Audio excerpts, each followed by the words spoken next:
So in this video we are going to be doing a few Intext questions with relation to developments leading to Bohr's model of the atom.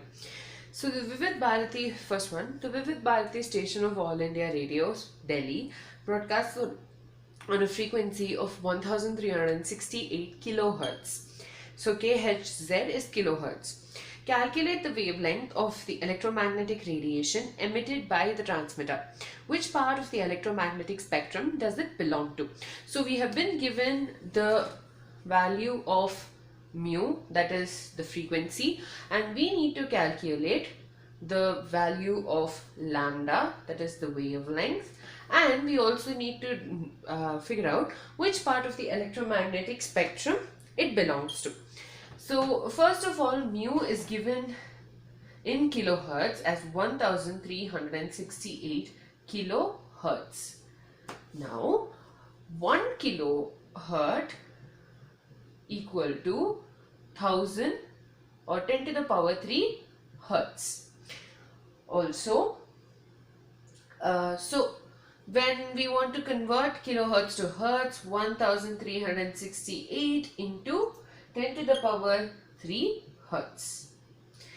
So when we calculate lambda, the equation, I think we had already learned about this particular equation when we were talking about the various properties of electromagnetic radiation and waves. So lambda equals to C by mu, and the value of C equals to 3 into 10 to the power 8 meters per second. So we'll just substitute 3 into 10 to the power 8 meters per second divided by the value of mu is given 1368 into 10 to the power 3 hertz. Now hertz equals to second, rather, since we are talking about an SI unit, hertz is second inverse. So I can just write, instead of hertz, we can just write it as second inverse. So you have second and second getting cancelled, and you have the value of wavelength in meters, and since wavelength is counted basically as length, its units is in meters. When this particular equation is simplified, you get 219.3 meters, and this particular wavelength belongs to the radio waves. So all we had to do in this question, we were given the frequency, we had to calculate the wavelength. Remember, because this is in kilohertz, and we had to convert it from kilohertz to hertz, and hertz is nothing but second inverse, and so because this you have second inverse over here, we had to convert the hertz to second inverse, and then we were able to calculate the wavelength of this particular frequency. Question 2.4. The wavelength range of the visible spectrum extends from violet, that's at 400 nanometers, to red, that's at 750 nanometers. Express these wavelengths as frequencies in hertz, and 1 nanometer equals to 10 to the power minus 9 meters. So first of all, if you notice over here, we wrote that lambda equal to C by mu. We need to calculate the value of frequency in hertz. So mu is equal to lambda divided by, C divided by lambda, because it's on the denominator. So C by lambda. Now here, because it's in nanometers, so when we have to convert it from nanometers to meters, we are going to be multiplying. So lambda of, I'm just writing as V for violet, is 400 into 10 to the power minus 9 meters, and lambda for red will be 750 into 10 to the power minus 9 in meters. Now, and the value of C equals to 3 into 10 to the power 8 meters per second.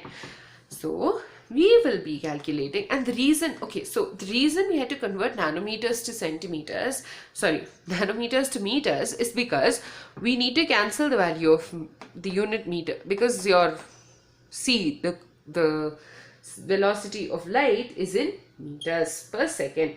So for that we had to convert it. So mu, or frequency of violet light, will be equal to, what is this, 3 into 10 to the power 8 meters per second, divided by the value of wavelength, that is 400 into 10 to the power minus 19 meters, sorry, minus 9 meters.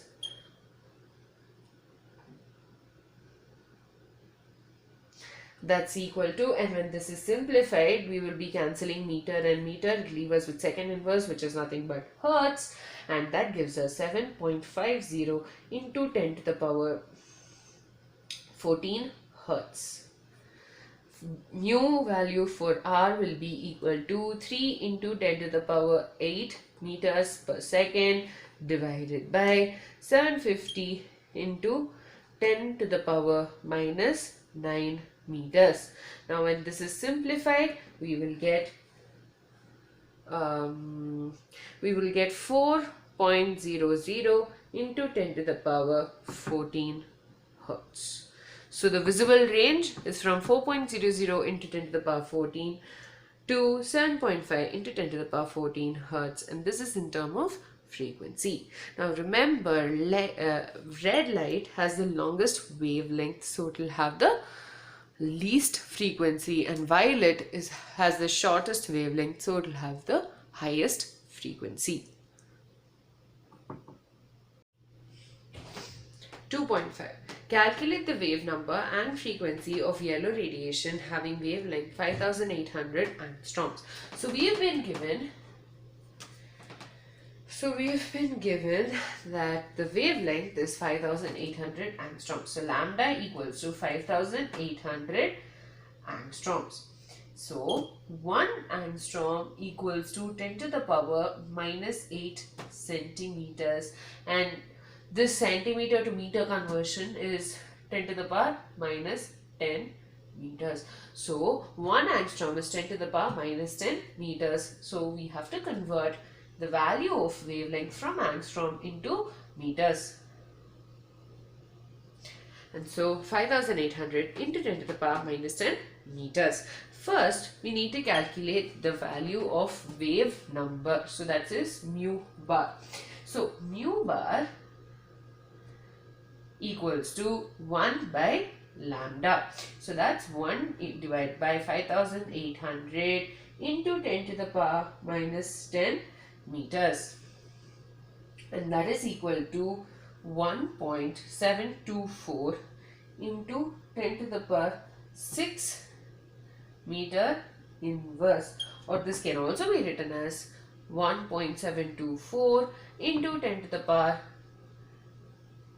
4 centimeter inverse. So we're just converting it from meters to centimeters. So basically we just substituted the value of wavelength in the formula of wave number.